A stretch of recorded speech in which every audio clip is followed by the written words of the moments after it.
Когато Праша ти каже, дай да отидем до пазара да купим 2-3 неща, изведнъж се озовава с 10 кг чушки, които ги мъкнеш на ръка около 200 метра до багажника на колата. Просто чудно. А сега да не показвам и количката колко е пълна. Но пък ще си имам чушки, буркани. Поне едно полезно нещо. Заготовките са готови. Между другото, аз винаги ето така си опаковам нещата, тъй като аз обичам да имам винаги месо във фризера, защото по някой път нямам време, не ми се занимава хода до магазина и просто вадя от фризера месо. Тук са пържолките, които направих, това са пилешките филенца. Сега обикновено ги надписвам, обаче фломастера ми свърши. Взех един друг, който обаче се оказа, че се изтрива. Така че трябва да си купя, иначе си надписвам колко бройки, примерно тук са по 4 тънки пържолки. Записвам си и датата, на която ги купувам и също така записвам откъде съм ги купила. Тези случаи от Kaufland купувам от Метро и от месарници, да знам месото откъде ми е. Тук съм си рендосала 2 тиквички за кюфтенца от тиквички или за киш. Ще видя кое от двете ще направя. Като се прибера, мисля, че ще са изкиснали добре, така че тогава ще ги правя, ще готвим посред нощите. А това нещо отново е свинското каре, което съм си го направила на хапки. Сега ще го мариновам и ще си го оставя в хладилника и утре ще го метна на ерфрайерчето. Майка ми обещава, че ще ми направя ни кюфтенца. Така че това ще са двете неща, които ще готвя. Ранчовски е в Германия командировка. Така че ще съм си самичка, не е необходимо да го мисля той какво ще яде. Малко ме яче, не можах да отида с него, обаче съм си изхабила почти цялата отпуска и сега също ми предстои едно пътуване след няколко седмици и просто нямаше как да си взема цяла седмица отпуск. И това е положението. Едни са в Германия, в Дрезен, в момента си пият бирички, другите правят заготовки. Сложих сол, черен пипер, сумак като съставка, тъй като придава много интересен вкус, много лекичко пикантен и малко по-специфичен. Сега мисля да сложа биричка, част от бирата, която остана с нощи, мъничко зехтинче, трябва да си отсипа зехтин, стига толкова. И сега всичко това ще го разбъркам с една лъжица, поставям едно фолио и го мушкаме за 24 часа в хладилника. Дойде интересната част, за която имаме по 20 минути. Не знам дали ще се справя, но имаме по 20 минути. Става въпрос за едно от пътуванията ми, тъй като исках да заведа някъде майка ми за петък, събота и неделя. Предложих и Банско. Не пожела. Предложих и да отидем някъде до морето. Не пожелам. В крайна сметка тя намери една екскурзия до Турция. Така че отидохме там. И разбира се, нямаше как да не си купя козметика, като съм се съсредоточила върху козметика, която няма у нас и козметика, която е турска. Започваме първо с магазин Gratis. 3 турби са. Не знам времето дали ще ми стигне, но тествам. Първо започвам с този продукт, тъй като той е отвън, тъй като започна да изтича. Това представлява тоник за скалп, който е обогатен освен с горски плодове, също така е обогатен с оцет.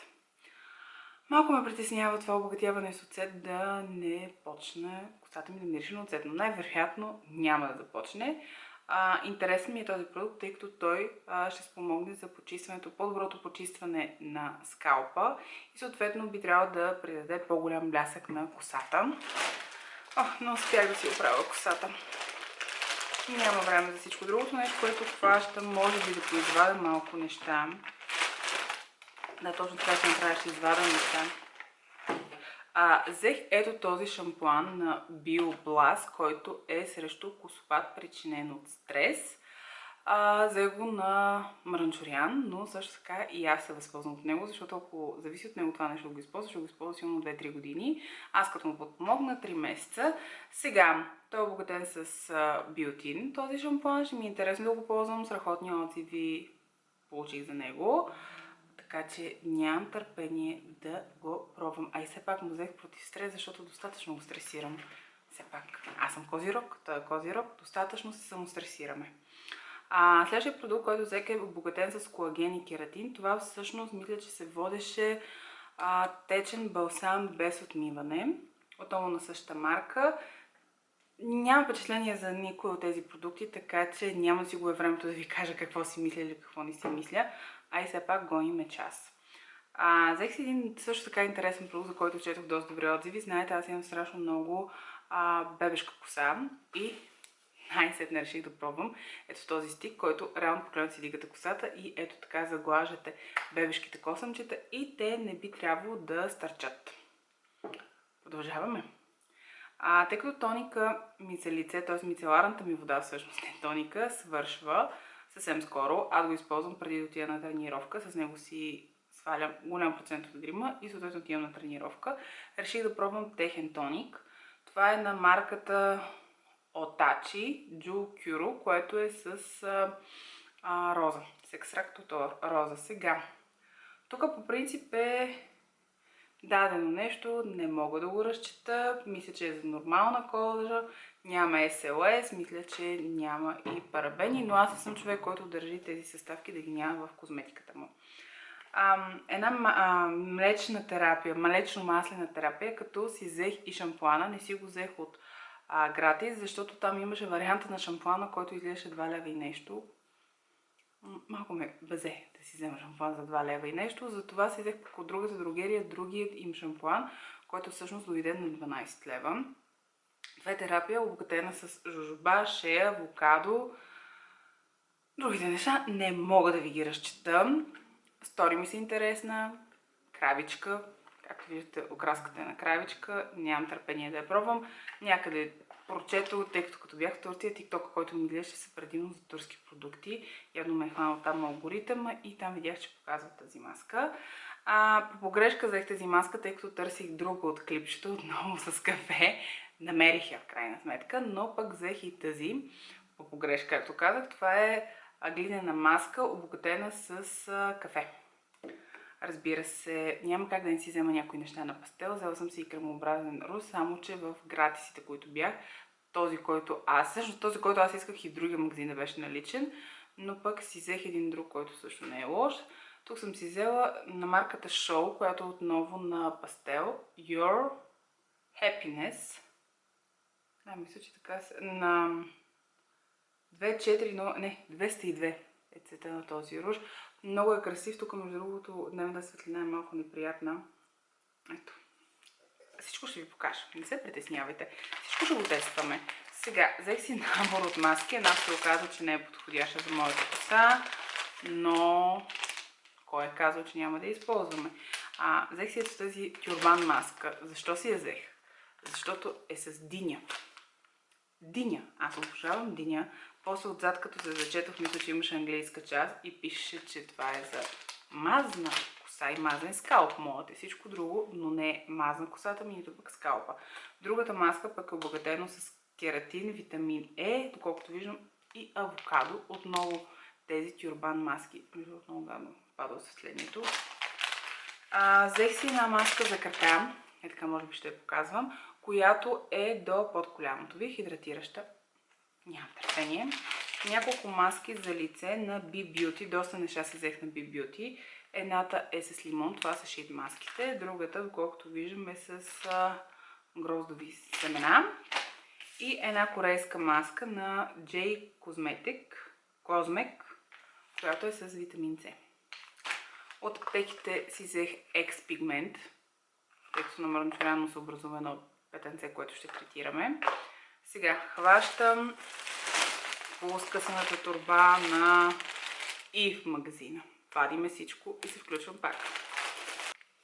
Шит маски, които си взех само заради маркетинга. Марката е Beauty Girl, доколкото виждам. Освежаваща неделя. Радостна събота. Весел петък. Щастлив весел петък. Inspired, вдъхновяващ четвъртък. Спокойна сряда. Зает понеделник. И фит вторник. Просто нямаше как. Отново на същата марка, пък взех други. Shine with Beauty. Много яки. В смисъл, яки са. Go Girl и Fun Loving. Това е нещо, което ми продаде тези маски. Не е друго. Ето го и шампуана от кравешката терапия, както обичам да казвам. Той е обогатен с млечен протеин, с 12 аминокиселини. Този е този, който е от 12 лева, не от 2 лева. Нямам търпение. Чакайте ви аз как мирише всъщност.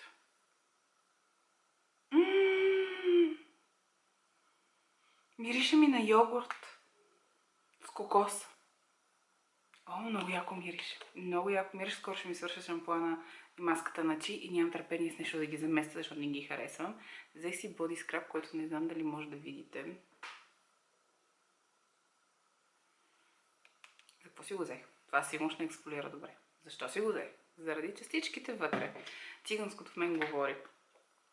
Ето това е маската, която исках всъщност да купя. Тя е с кафе. Мисля, че се води отново глинена и имаше страшно много суперлативи за нея. Другото нещо, което явно не мога да си го купя от София, явно в България не продават такива. Шегувам се, разбира се. Всеки път забравям от тук да си взема. Това са чечици да си оправите миглите и веждите. От много време искам да си купя, се забравям. Не знам защо, имам чувство, че след малко ще трябва да спринтирам я до метрото или да карам доста бързичко. Продължаваме нататък с Watsons.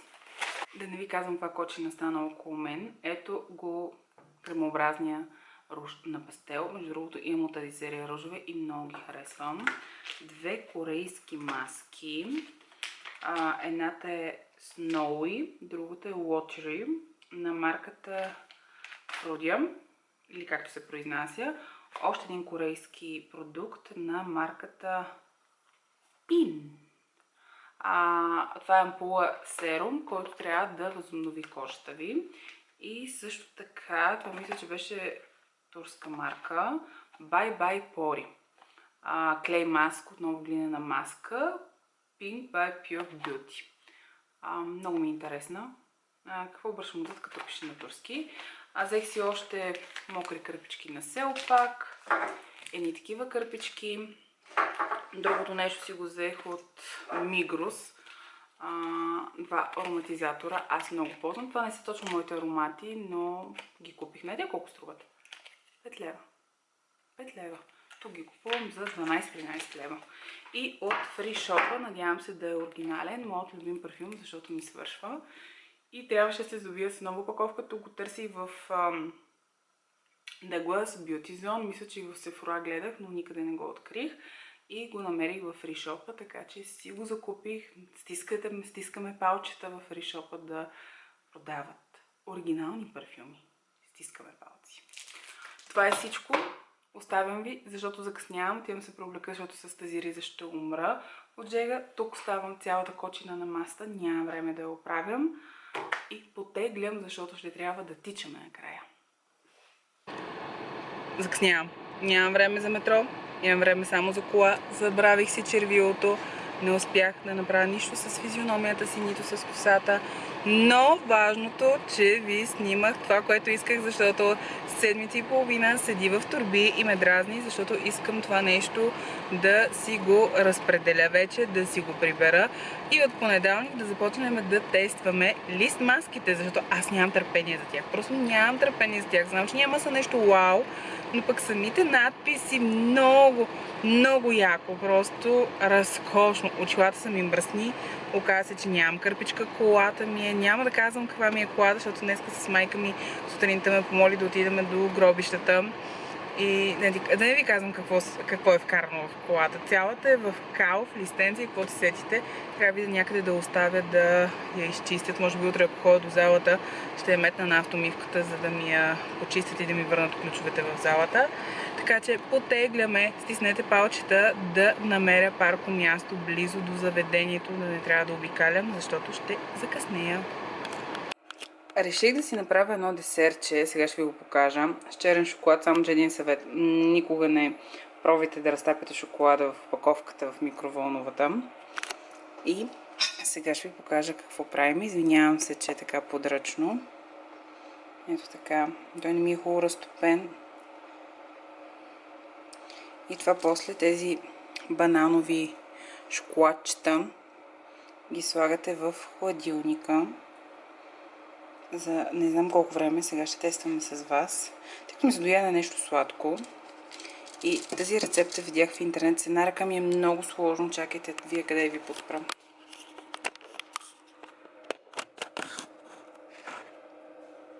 Така мисля, че се получава по-добре. Друга беше идеята, но тъй като имахме гаф с микровълновата, ще го направим по този начин. Така. Не знам дали се вижда. Може би трябва да кача камерата някъде. Чакайте, че ще ми се стопли и пък е така. Така мисля, че се вижда по-добре. Си правим едни такива сладки хапки. Импровизираме. Както виждате, в момента импровизираме. Импровизацията не се получи добре, но пък разбрахме, че в никакъв случай не пробваме да правим това нещо в микровълновата.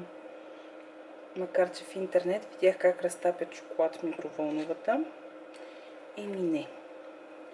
Не е добра опция. Нямам друг шоколад, така че дайте да опитаме. Спирам камерата. Добро утро и от следващия ден. Днес сме с вас, за да се приготвиме. И всъщност аз не ви показах, взех си още няколко нови неща, които възнамерявам част от тях да тествам. Набързичко ще ви ги покажа и после ще да приведем това лице в някакъв нормален вид. Взех си една маска на NL Beauty, която е за устни, на Балея лист маска. Взех си нова четка за коса. Предните, които имам, са на Tangle Teaser. Имам и една на 10-та, която ми е в сака за тренировка. И всъщност реших си взема на 10-та четка, тъй като другата трябва да я смена, че ми има доста години. Просто искам да ви покажа тази илюстрация. Разкошна е.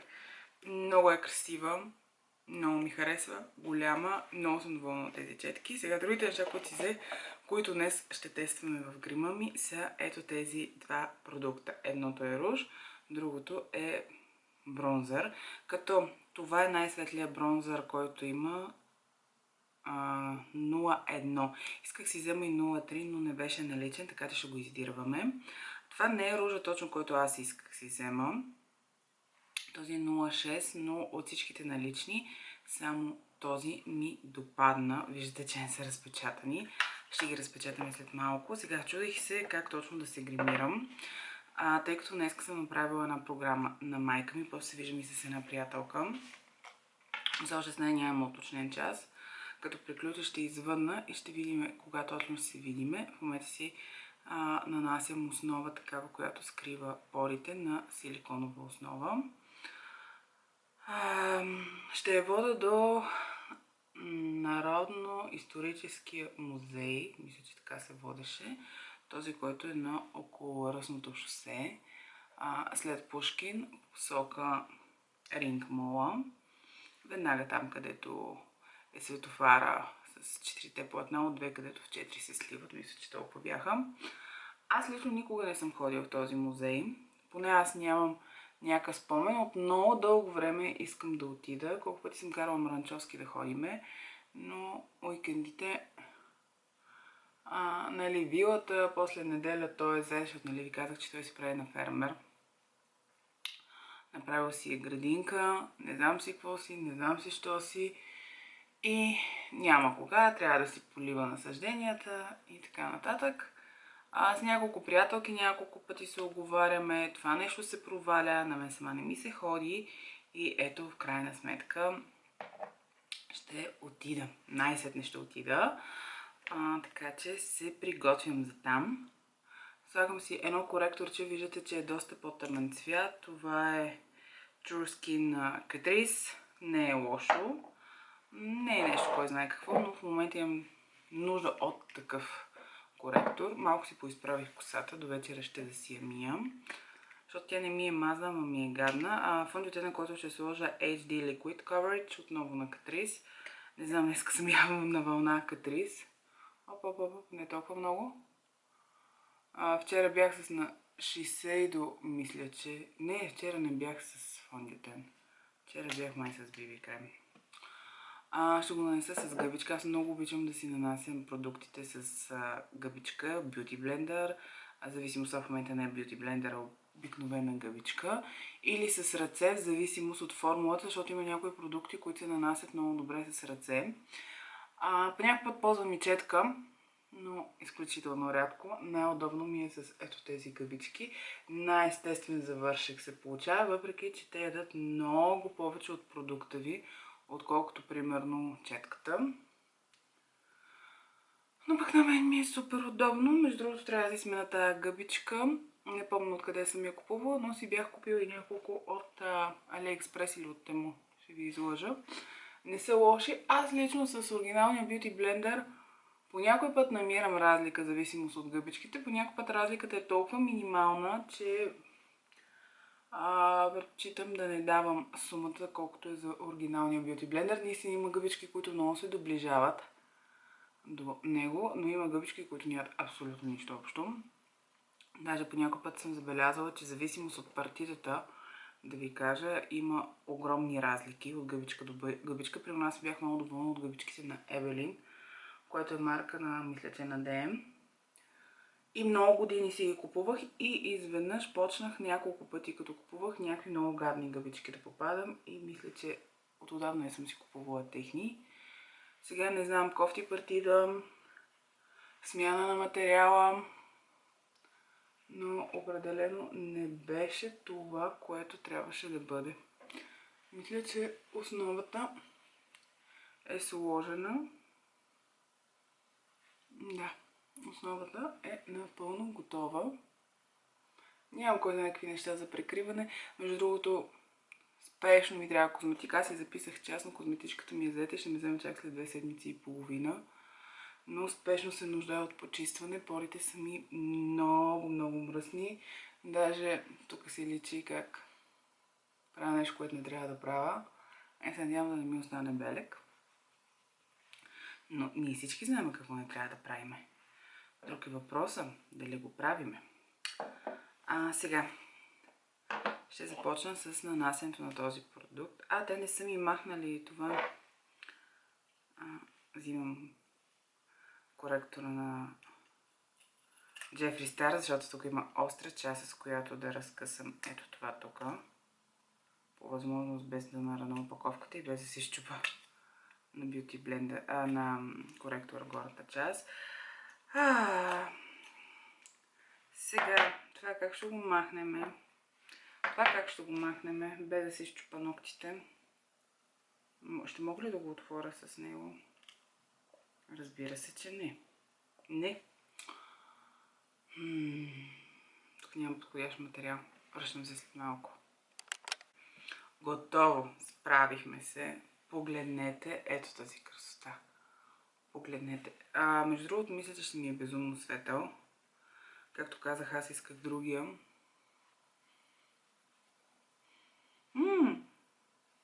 Муха е много приятно на тези старите гримове. Да, това цвета тотално ми е неподходящ. Много светличък, това даже може да мине за рушче. Но както и да е. Даже на моята кожа направо въобще няма нищо общо с кафеника. Даже лекичко, като че ли има лек червеникъв оттенък на моята кожа, съчетан с този фондютен. Да, леко като червеничко седи. Значи този продукт без проблем мога да го използвам за руш, ако искам. Но пък всъщност не седи лошо. Не е точно този цвят, който аз предпочитам за този тип продукти, но пък не е лош. Размазва се перфектно. Не знам дали може да видите. Разбира се, на екранчето изглежда много светла. Сега пробваме ружа. Ето го, той е леко плащ. Също той наподобява на един руж, който имам на Dior. Подобен такъв цвят. Само че сега много внимаваме с количествата. Даже може би ще пробвам първо на ръка. да не заприличам на матрешка. Да, трябва да сте леки с ружа. Да не... Аз по принцип не съм от хората, които обичат да слагат осезаемо руж, защото по принцип си имам розацейка, така че бузките са ми леко червени и даже попрекалих с количеството. Взимам четката от бронзъра, малко да разнесам. Да, малко да разнесам. Иначе ружът е много хубав, седи много естествено, не седи прахообразно. С една идея по-лека ръка го нанасите, особено такъв цвят, ако си взимате. И ако като мен не харесвате прекалено много руж.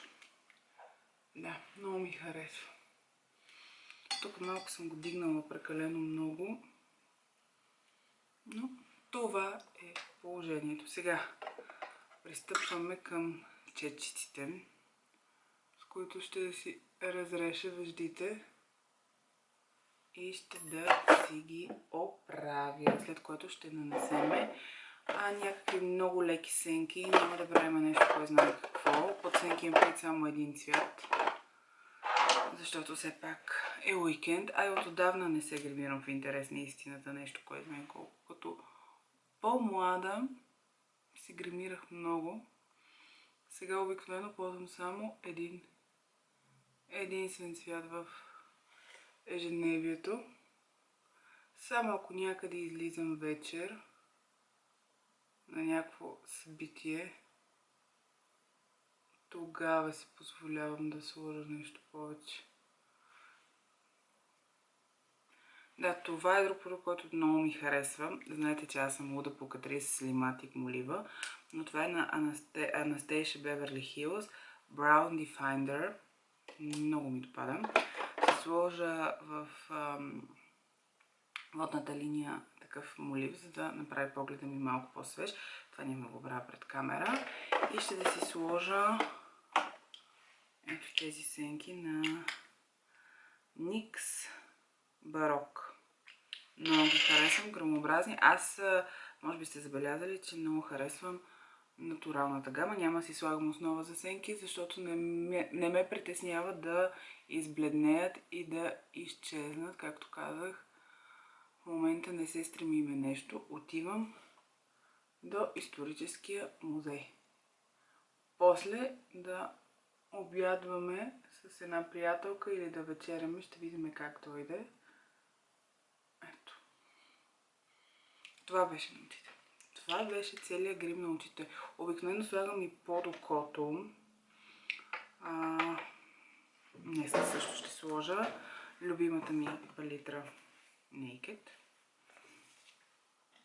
Няма как да не сложа под окото, защото иначе просто гримът ми седи като недобре завършен. Така. Виждате ли каква разлика? Всъщност не знам дали се вижда на камерата,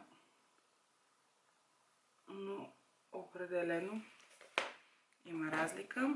Завършваме с малко да сложа водната линия с ето тази спирала, на която не съм... Не, няма да сложа тази спирала.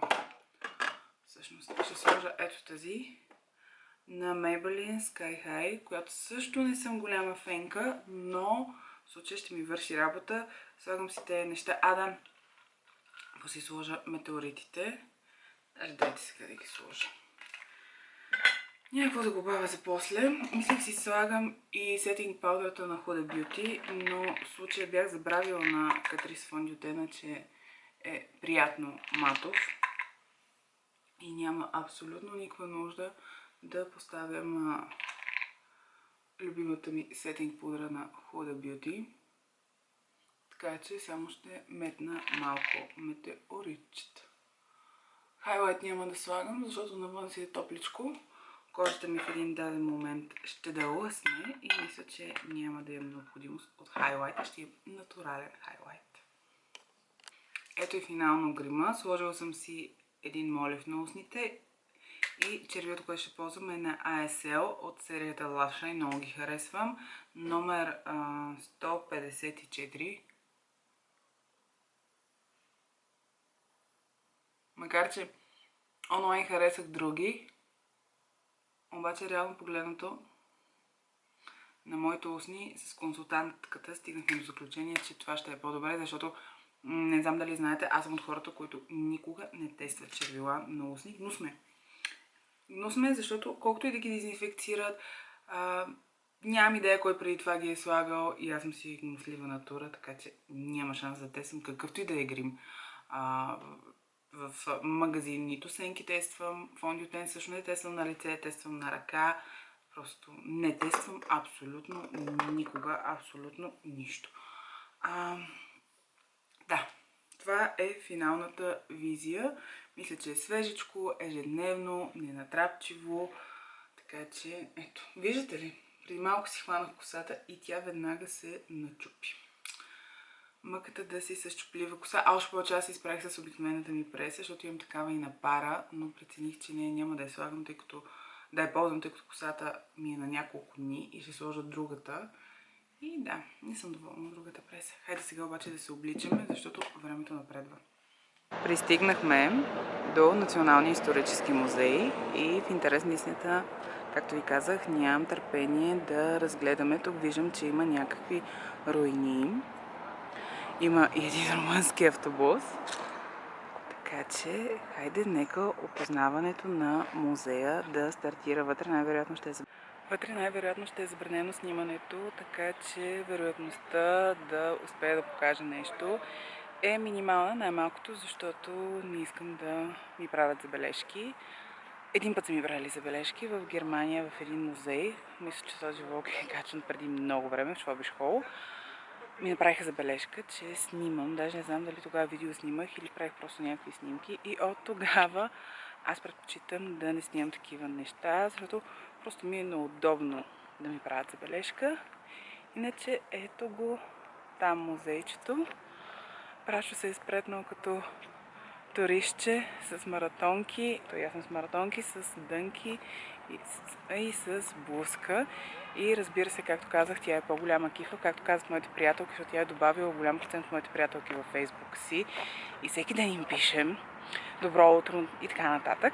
Казва, че майка ми е по-голяма в кавички инфлуенсърка от мен, защото тя публикува всеки божи ден. Тя публикува всеки божи ден селфита, кафенца, каквото се сетите, докато аз не го правя. Така че майка ми на 74 години е по-голяма инфлуенсърка от мен. Срамота. Започваме с блок от мавзолея с релефно изображение на Херакъл, което е направено от Варовик и е намерено в село Лъжене, което е старозагорско. Ето го. Следващия, който предстои, какво е? Блок от мавзолея с релефно изображение на войн, отново от село Лъжене, Староселско. Не знам дали са ви интересни.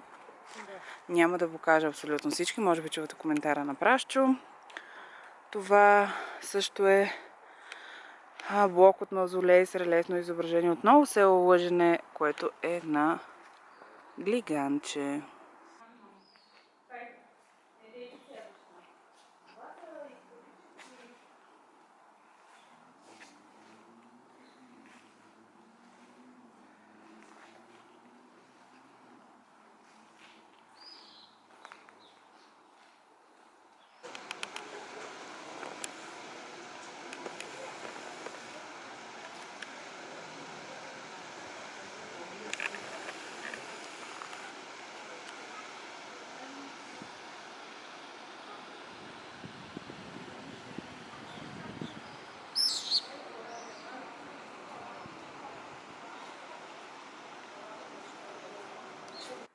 Денят е към своя край и мога да кажа, че завършва добре с домашни доматки от градината на майката на моя приятелка. Минах и си ги взех. Мисля, че ще имам седмица и нещо, да не кажа 2 седмици да ям доматки. Също така минах и през H&M и си взех едни долнища, които много харесвам. Те са ми като за вкъщи и също така като за спане.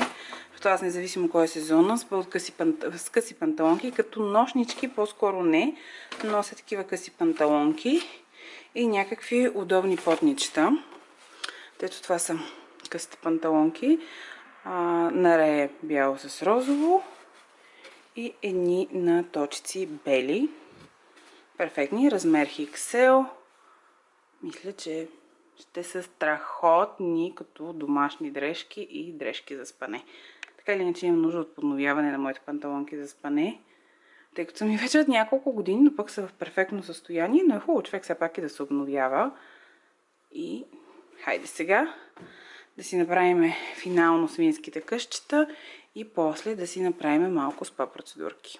Разбира се, след един пълноценен уикенд е много важно да си направим някаква маска на лицето. Аз в случая залагам на детокс маската на Ванеджи, която обожавам и която нямам търпение да свърша, защото искам да отворя някои други масчици. А това е продукт, тъй като е голяма туба, който, да ви кажа честно, не свършва въобще бързичко. Много бавно свършва, но пък означава, че е пестелив продукт, тъй като маската не е евтина. Това също е важно.